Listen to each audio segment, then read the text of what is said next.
दर्शकों और मेरे श्रोताओं, ये मिट्टी के पुतले और तंत्र में इनसे षट कर्म 6 प्रकार के तांत्रिक कर्मों का विधान कहा गया है। और ये जो सामने आप किताब देख रहे हैं ओशो की, इस किताब में मिट्टी के पुतलों पर, विशेष रूप से गीली मिट्टी के पुतलों पर प्रयोग करने के लिए कहा गया है। जो सामने आप पुतले देख रहे हैं, इसलिए मैं किताब सामने रख रहा हूँ। और ओशो की ही किताब मैंने सामने क्यों रखी, एक और किताब मैं बताऊंगा ओशो की, समाधि के सप्तद्वार, उसमें भी मिट्टी के पुतलों पर तांत्रिक प्रयोगों के बारे में बताया गया है। इसलिए कि ओशो दुनिया के सबसे बड़े तार्किकों में से एक हैं, जितने तार्किक माने जाते हैं इस युग में। ऐसा है नहीं, अगर आदि शंकराचार्य होते तो इन्हें पता चल जाता कि तर्कशास्त्र क्या होता है। खैर, मैं एक और किताब बताता हूँ ओशो की, जॉर्ज गुजरिएफ के बारे में, कि उसने किस तरह से मिट्टी के पुतले पर प्रयोग किया, किस तरह से पिन चुभाई और महिला का खून निकलने लग गया और उसे दर्द हुआ।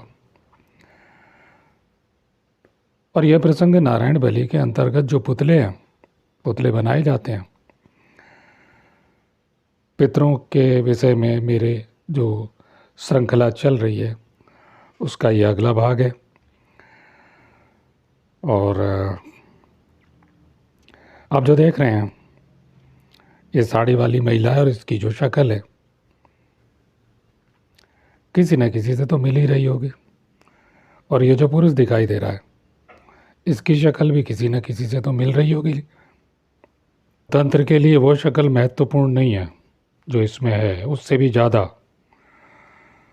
यह महत्वपूर्ण है कि दुनिया में 3 प्रकार की सूरतें, शक्ल होती है। एक शक्ल वो होती है जो लोग मर चुके हैं, और एक वो शक्ल जो इस समय है, और एक वो शक्लें जो आगे पैदा होंगी। तो तंत्र कहता है कि शक्ल भले ही ना मिले, यदि यंत्र में अर्थात इस मूर्ति में प्राण प्रतिष्ठा है तो शक्ल आरोपित की जा सकती है। मान लिया जाए ये साड़ी वाली शक्ल है और तो कोई सलवार कुर्ता पहनती है, तो सूरत प्राण प्रतिष्ठा के साथ आरोपित की जा सकती है। उसकी भी विधियाँ हैं। और ये जो पुतला है, इसमें जो सूट पहना हुआ है, इसने कोट पहना हुआ है, कोई धोती कुर्ते वाला हो तो उसकी शक्ल आरोपित की जा सकती है। बाल इसके बड़े हैं तो छोटे हो सकते हैं, तो शक्ल आरोपित की जाती है। मानसिक शक्तियों के बारे में तो मैं कई वीडियो बना ही चुका हूँ, जो न्यूज नेशन के ऑपरेशन पाखंड में लोगों ने आपके सामने बिल्कुल करके दिखाए हुए हैं।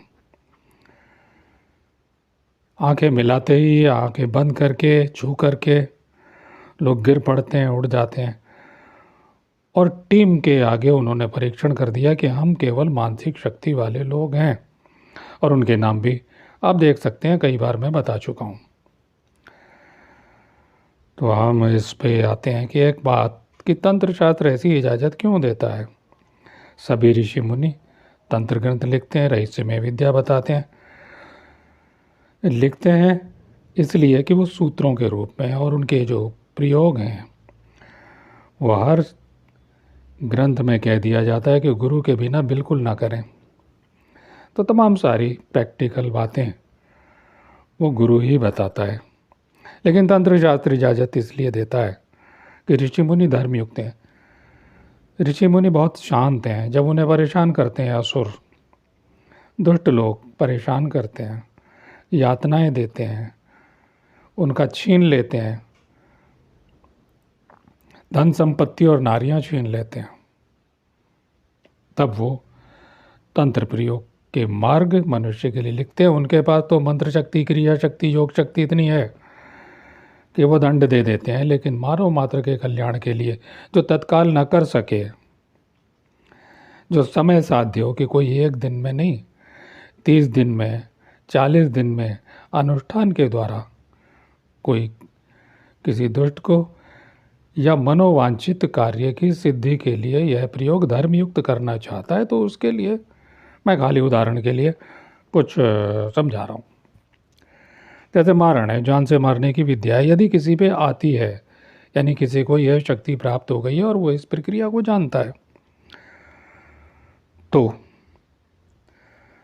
ऐसे बलशाली शत्रुओं को जो धन से और गुंडों से और भ्रष्ट पुलिसकर्मियों व राजनीतिक प्रभाव से संपन्न है, बलात्कार करते हैं, आतंक फैलाते हैं, दबाव से गरीब और कमज़ोर आदमी का जीवन तो क्या सांस लेना भी भारी कर देते हैं, तो तंत्र कहता है यह धर्मयुक्त है। वो आदमी जाएगा एकांत में, लग जाएगा, वो 1 महीने से लेकर चाहे साल लग जाए, 6 महीने लग जाए, वो उसकी मानसिक शक्ति के ऊपर, उन एकाग्रता कितने दिन में होगी। अधिकतम प्रयोग 2 महीने, 3 महीने, 4 महीने, 6 महीने के अंदर कार्यफल देने वाले होते हैं। लेकिन अगर आदमी पागलपन से लग जाता है, एकाग्रचित्त होकर के प्रयोग करता रहता है, तो अब प्राण प्रतिष्ठा कैसे हो इसके बारे में तो मैं कई बार बता चुका हूँ और आगे अभी बताऊँगा। चलिए उच्चाटन प्रयोग की बात करते हैं। धर्मयुक्त क्या है? हटा देना, किसी को उखाड़ देना, भगा देना, स्थान से शरीर और मन से विचलित कर देना। इस भांति की दुष्ट व्यक्ति एक स्थान पर अधिक देर चैन से बैठ ही नहीं सकता, जैसे कुत्ता भागा फिरता है।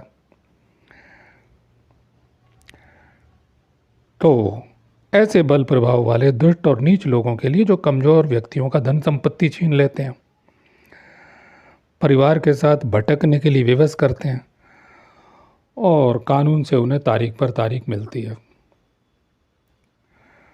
और आप जानते हैं इतने सारे बालाजी के दरबार और दुनिया भर के दरबार चल रहे हैं, कोई पांडव का दरबार चल रहे हैं, और अब बेहिसाब संख्या है, सैकड़ों की संख्या में दरबार हैं। वहाँ पर आप नाचते कूदते खेलते विक्षिप्त लोगों को देखते होंगे, और उनमें से कुछ ठीक भी हो जाते हैं, जो डॉक्टर के पास जाते हैं नहीं ठीक होते। चलिए आगे बढ़ते हैं। विद्वेषण, आपस में विद्वेषण, वैर करा देना। धर्मयुक्त क्या है? ऐसे 2 व्यक्ति, षड्यंत्रकारी व्यक्ति आपस में, जो कि अच्छे, एक शांत मनुष्य एक शांति जिंदगी जी रहा है, और आजकल तो आप जानते हैं शांति दूतों का, मुगलों का बोलबाला है, हर तरफ आपको पता है क्या हो रहा है। हिंदुओं ने मकान खाली कर दिए हैं, उनकी संपत्तियां सस्ते में शांति दूतों ने ग्रहण कर ली हैं, छल बल से, जहाँ जहाँ उनका बल अधिक है। खैर, चाहे वो शांति दूत ना हो, भाई भाइयों की भी बातें हैं। एक भाई दूसरे भाई की संपत्ति अधर्म से छीन लेता है, शत्रुओं से मिल जाता है भाई।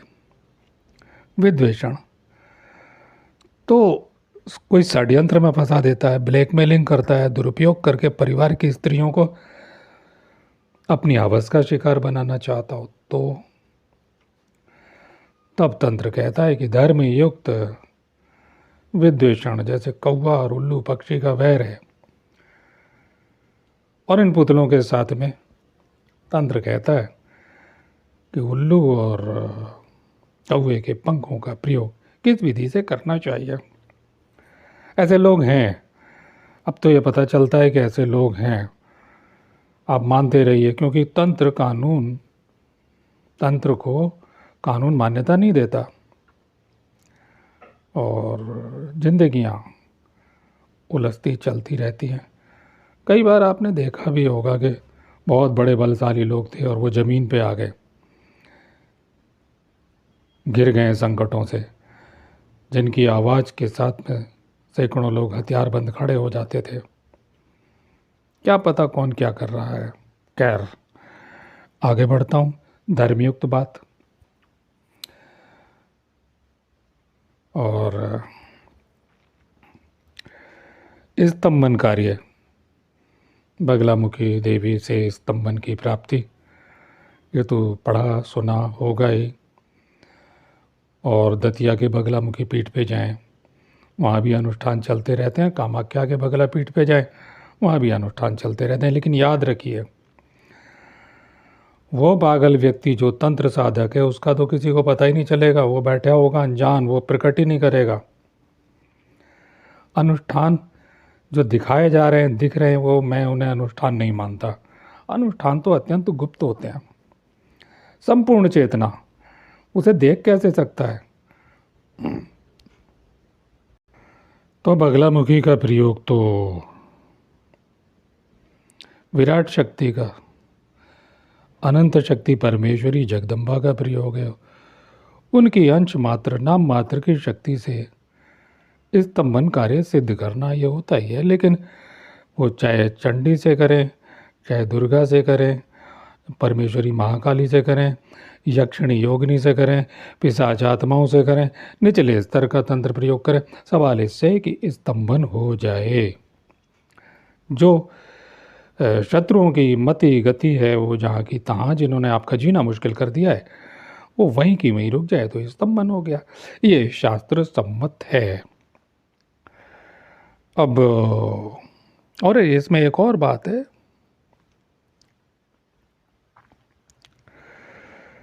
कि कई दफ़े अब दुष्ट में क्या है कि षड्यंत्र करते हैं, मुकदमा चल रहा है बरसों, वकील भी बदल जाते हैं, मुकदमा प्रतिरोध चल रहे, विवादों में, प्रहारों में, और कई बार प्रेम प्रसंग है, विवाह, आप धर्मयुक्त विवाह करना चाहते हैं, लेकिन प्राण संकट उपस्थित हो जाता है, आप घिर जाते हैं संकटों में। हो सकता है आप प्रेम विवाह करना चाहते हो अपनी ही जाति, यानी कि अपने धर्म में, अपने ही धर्म में, कम से कम सनातन धर्म में। मैं बिल्कुल विधर्मियों की बात नहीं कर रहा हूँ। लब जिहाद वाले मुस्लिमों से विवाह की बात नहीं कर रहा हूँ। तंत्र किसकी मान्यता करता? स्वधर्म में मर जाना भी श्रेष्ठ है। गीता की बात कर रहा हूँ। स्वधर्म में, जो जिस धर्म में पैदा हुआ, सनातन धर्म में पैदा हुआ, उस धर्म में मर जाना श्रेष्ठ है। तो मेरे श्रोताओं,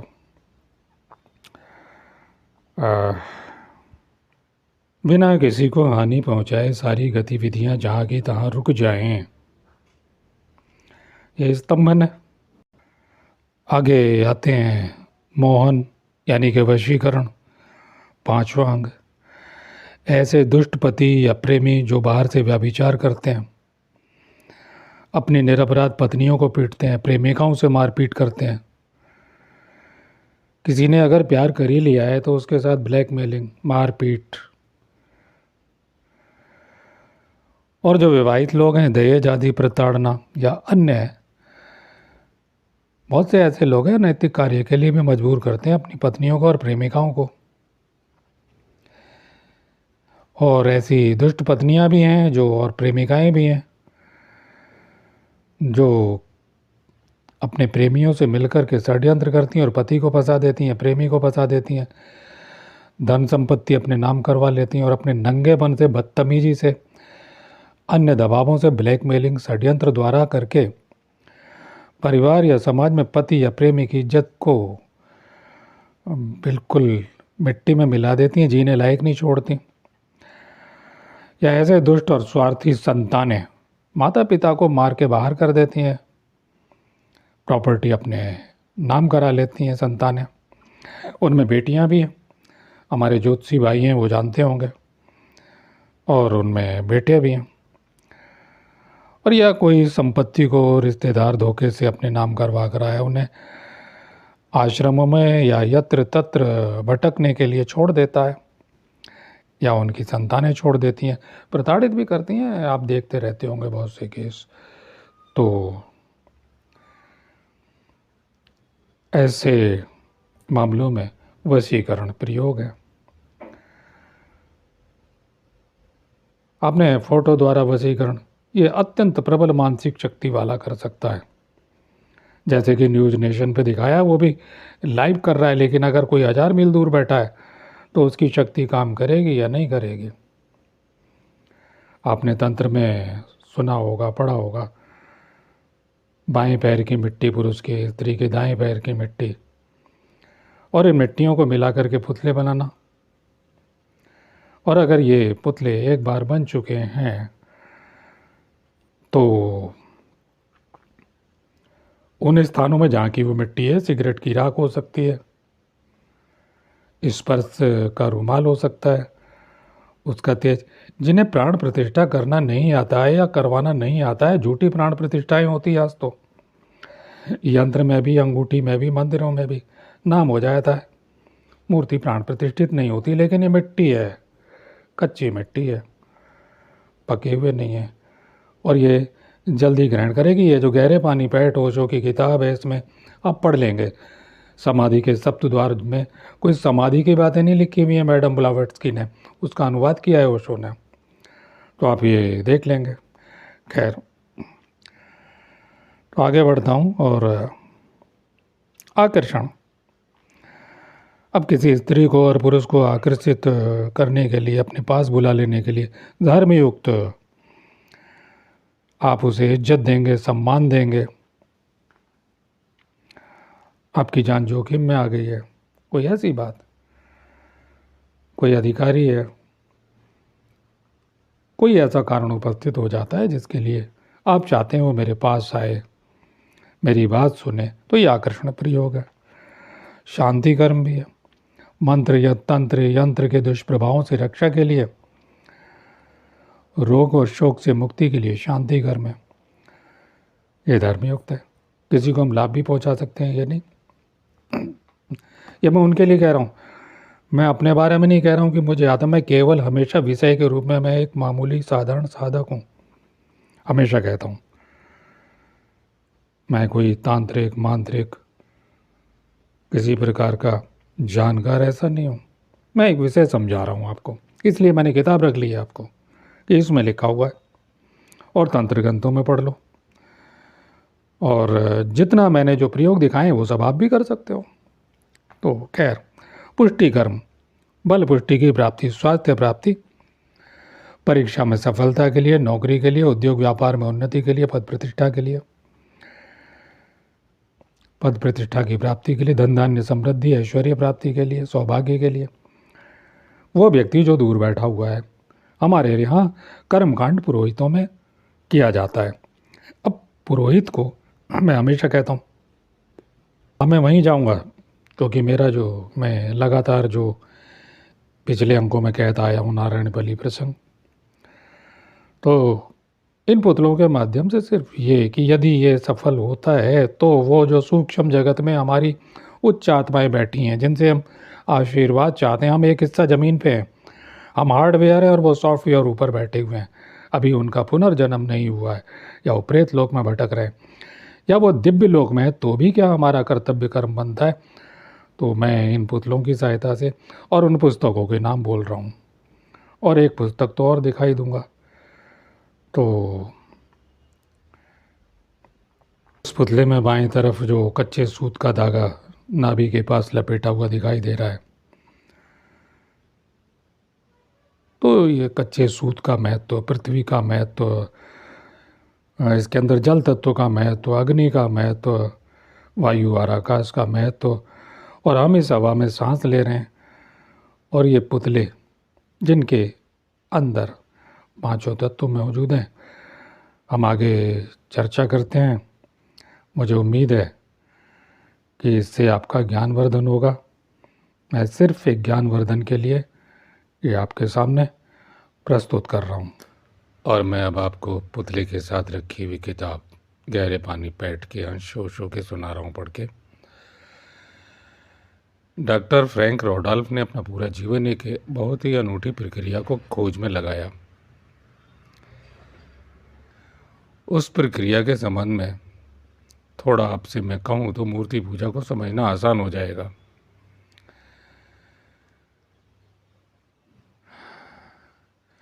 आदिवासियों में प्रचलित है कि यह बात कि किसी भी व्यक्ति की मिट्टी की प्रतिमा बनाकर उस व्यक्ति को कोई भी बीमारी भेजी जा सकती है, यानी उसे कि बीमार किया जा सकता है। बीमारी ही नहीं, उसकी मृत्यु भी उसे भेजी जा सकती है।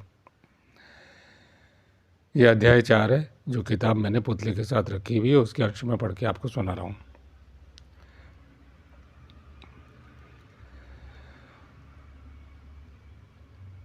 यानी वो मर भी सकता है, पुतले से तारतम्य जोड़ करके। फ्रैंक रॉडॉल्फ ने अपने जीवन के 30 वर्ष इसी खोज में लगाए। और इस बात में कितनी सच्चाई है, क्या हो सकता है एक व्यक्ति की मिट्टी की प्रतिमा बनाई जाए और उसे कोई भी बीमारी भेजी जाए, या उसकी मौत भी हो जाए, उसकी मौत भी भेजी जाए। ये संदेश संप्रेषण, प्राण शक्ति को क्षय कर देना, छीन कर देना, मृत्यु कर देना, या किसी को सता के तड़पा के मार देना, जिस तरह की प्रक्रियाएं जानी सुनी जाती हैं, दरबारों में भी चलती हैं। ये जितने दरबार चल रहे हैं इनमें भी बातें निकलती हैं। ये पुरानी किताब है ओशो की, और इस समय तो छुपे हुए लोग निकल के आ गए हैं। और दूसरा पक्ष, ये तो अंधविश्वास है। बिल्कुल डॉक्टरों के पास जाएं, सबसे पहले चेकअप कराएं, और उसके बाद दूसरी सूक्ष्म दुनिया पर भी विचार करें। अत्यंत संदेह से भरा हुआ चित्त लेकर, वैज्ञानिक की बुद्धि लेकर वह व्यक्ति, अब मैं आगे पढ़ रहा हूँ, अमेज़न के आदिवासियों के बीच वर्षों तक रहा। बड़ी कठिनाई में पड़ गया, क्योंकि घटना को सैकड़ों बार उसने आंखों के सामने घटित होते हुए देखा।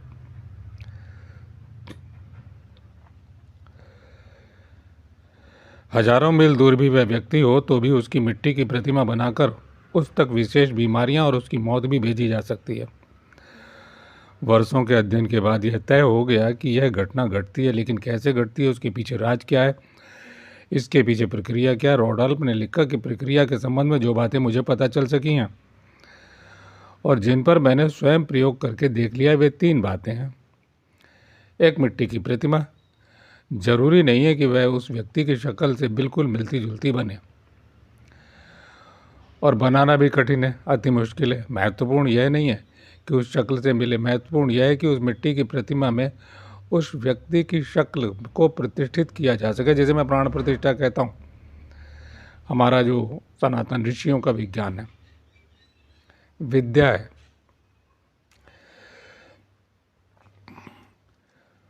और जिसकी मैंने चर्चा की, बहुत से लोग हैं उन्हें प्राण प्रतिष्ठा करनी नहीं आती, लेकिन वो जो चैतन्य तत्व जो मैंने बताए, मिट्टी आदि, राख आदि, स्पर्श आदि, ये सब मैं बता चुका हूँ। तो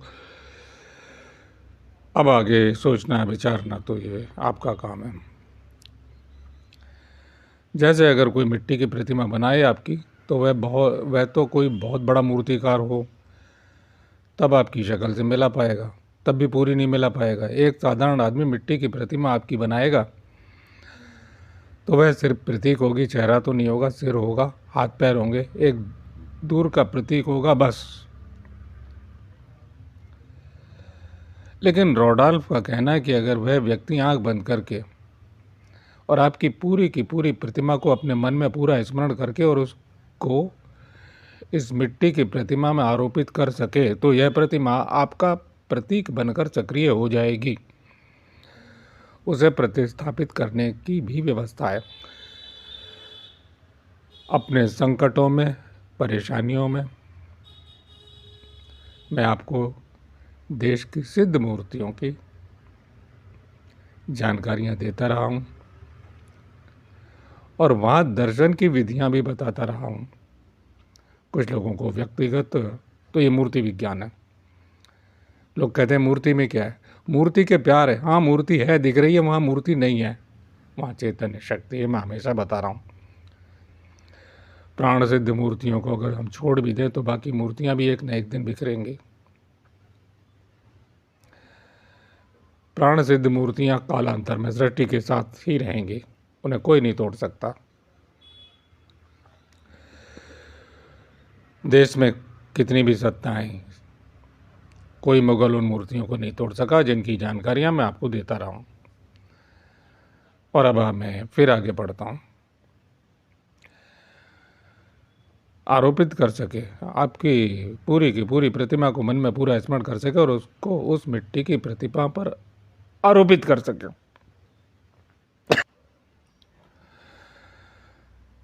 तो वह प्रतिमा आपका प्रतीक बनकर सक्रिय हो जाएगी। और वो कहते हैं उसे प्रतिस्थापित करने की भी विधियां हैं, व्यवस्था है।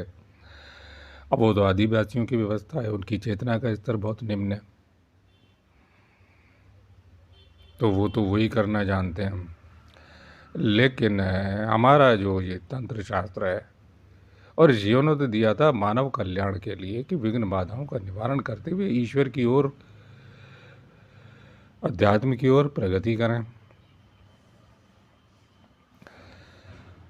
अब मनुष्यों ने इस टाइम क्या किया है, और मैंने मौलिक कारण और न्यायिक कारण कि इन प्रयोगों की आवश्यकता क्यों है, धर्मयुक्त क्या है, वो मैं आपको बता चुका हूँ। और आगे वो कहते हैं वह जो तीसरी आंख है, लेकिन पूरी की पूरी कोई ध्यान में लाना, केंद्रित करना, व्यवस्थित करना, तो ये एक अलग विषय है। मैं आपको समझा के बोल रहा हूँ। मैं चाहता हूँ कि जो मेरी बात को समझ रहे हैं और जो तकलीफ़ में हैं, वो जो हमारे महागणपति हैं या भगवान वक्रतुंड हैं, अलग अलग ऋण हरण गणपति हैं, किसी ने आपके धंधे रोजगार को बांध दिया है, कुछ और कर दिया है, पितरों को बांधा है, उसके बारे में मैं अगला कोई वीडियो दूंगा। ये बांधते क्यों हैं पितरों को, उनको क्या लाभ है, क्या प्रक्रिया है, क्या फ़ायदा होगा, आप जाते हैं। तो बहुत सारी गहरी चीज़ें हैं, मैं एक विषय पर अगले भाग में बता दूंगा। तो वो चैतन्य मूर्तियाँ हैं, कहाँ कहाँ हैं, वहाँ भी मनुष्य के विघ्न बाधाओं का निवारण होता है। एक तरफ करना जो कर रहे हैं, तो आपको ये जानकारी कि ऐसा भी हो सकता है, ताकि आप सोचें और जा कर के विज्ञ पुरुष जो जानकार है, मर्मज्ञ है, इस महाशून्य में जो कुछ छुपा हुआ है, ये जो शून्य है, इसकी प्रक्रियाओं को जो जानता है, उसे ढूंढें और उसके सेवाएं लें उससे। और नहीं तो जिसके निकट में जो तेजस्वी प्राण सिद्ध कोई मंदिर हो, वहाँ समर्पित हों, प्रार्थना करें और अपनी समस्याओं का समाधान करें। और वो ये कहते हैं कि अब आगे पढ़ता हूँ, वह जो तीसरी आंखें आपकी, वह बहुत बड़ी आज्ञा की शक्ति रखती है अपने में, और वो ऐसा समझ सकते हैं कि बहुत बड़ा ट्रांसमिशन का केंद्र है। अगर आप अपने बेटे को या अपने नौकर को, किसी को कोई आज्ञा देते हैं, बाप अपने बेटे को कहता फला काम कर लाओ और बेटा इनकार कर देता, तो थोड़ा प्रयोग करके देखना। अगर आप दोनों आँखों के बीच में अपने ध्यान को केंद्रित करके बेटे को कहें कि फला काम कर लो, तब देखना कि वो 10 में से 9 मौक़ों पर इनकार करना असंभव उसे हो जाएगा। और इससे उल्टा करके भी आप देखना कि आंखों के बीच में ध्यान को केंद्रित मत करना, तो 10 में से 9 मौक़ों पर वो इनकार करना संभव हो जाएगा। अब ये आगे प्रक्रिया की बात फिर करते हैं। अगर आप अपनी दोनों आंखों के बीच में ध्यान को केंद्रित करके कोई भी बात फेंकें, तो वह साधारण शक्ति की नहीं, असाधारण शक्ति को लेकर गतिमान हो जाती है। अगर किसी व्यक्ति की प्रतिमा को मन में लाकर उसकी छोटी प्रतिमा को ध्यान में रखकर आज्ञा चक्र से अगर गीली मिट्टी के बनाए हुए लौंदे पर फेंक दिया जाए, अब ये जो प्रतिमा है जो मैंने दिखाई है, इसे पानी में डुबा दो, गीली हो गई, लेकिन मैंने क्या कहा, आपका स्पर्श भी साथ आ रहा है। और उसका शुद्धिकरण कैसे, तो वो आदिवासी करते होंगे जिनका वर्णन ये कर रहा है, और डॉक्टर फ्रैंक रोडॉल्फ कर रहा है, जिसके बारे में वो शो बता रहे हैं, और मैं आपको पढ़ के सुना रहा हूँ। तो गीली मिट्टी के बनाए हुए लौंदे, मेरी दृष्टि में जल और पृथ्वी के 2 तत्व मिल गए, और जो वो हमारी जो आज्ञा है वो वायु तत्व वायु ही गति करता है। अग्नि तत्व है, उसका जो दबाव है, और वो फिर आकाश है, वो उसमें सांस ले रहा है, वो व्यक्ति जुड़ जाता है। अनेक अनेक अवसरों पर मैं ये सब स्पष्ट करता रहा हूँ।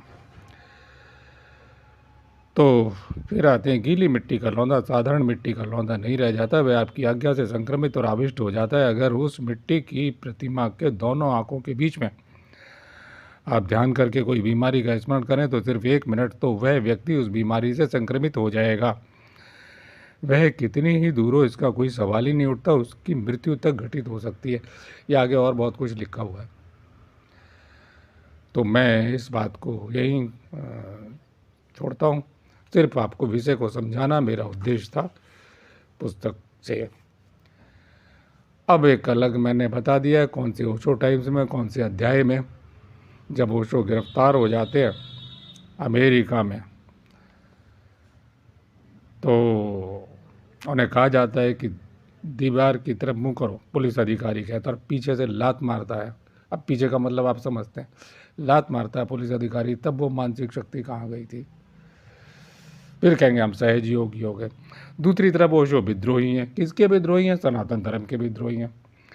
ऋषियों के उपनिषदों को तोड़ मरोड़ कर व्याख्या करते हैं। वो नहीं कहेंगे कि अष्टावक्र ने अपने अमुक नदी में, तीस्ता नदी में स्नान करके, जिस नदी का वर्णन है, वरदान से और वदान्य ऋषि की कन्या से शादी की, सर्वांग ठीक हो गए। वो नहीं कहेंगे कि कैसे प्राण बल से, योग बल से उनके भीष्म पितामह के सारे तीर निकल के बाहर हो गए। वो मोहम्मद को आत्मज्ञानी बोलेंगे। अजीब अजीब बात है। तो लेकिन बोलना, करना, शक्ति दुनिया में सब कुछ है। आप उससे क्या ग्रहण करते हैं? और अब आगे बढ़ते हैं, फिर मैं अपनी बात को पूरा कर दूंगा।